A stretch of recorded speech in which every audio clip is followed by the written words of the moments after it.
तहरीक इंसाफ में टूट फूट का सिलसिला जारी है। जनूबी पंजाब से मुतादिद अरकान के पार्टी छोड़ने का इम्कान है। जहांगीर तरीन से भी राबते किए जा रहे हैं। जनूबी पंजाब से मुतादिद अरकान के पीटीआई छोड़ने का इम्कान ज़राए का ये बताना है। और इस हवाले से आपको बताते चलें कि साबिक अरकान असम्बली की जहांगीर तरीन से राबते भी जारी हैं। तफसीलात हासिल करेंगे डॉन न्यूज़ के नुमाइंदे अली वक़ार से। अली वक़ार, बताएगा जनूबी पंजाब से कितने अरकान पार्टी छोड़ सकते हैं और जहांगीर तरीन का इसमें क्या किरदार है?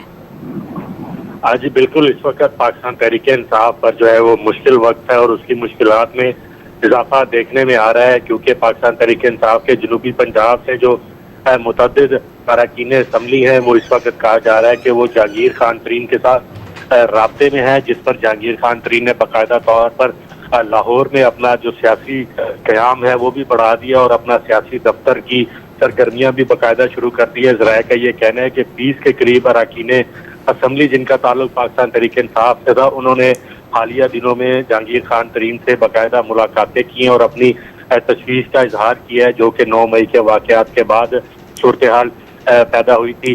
ज़राए का ये कहना है कि जल्द ही बेशतर जो अरकान असम्बली हैं वो पाकिस्तान तहरीक इंसाफ से लाताल्लुकी का ऐलान करेंगे और अपने सियासी मुस्तकबिल का भी जो ऐलान वो वाज़ेह तौर पर करेंगे।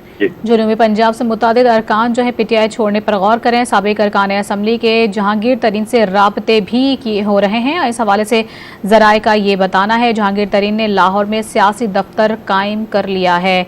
इसकी तफसीलात बता रहे थे अली वक़ार, बहुत शुक्रिया आपका।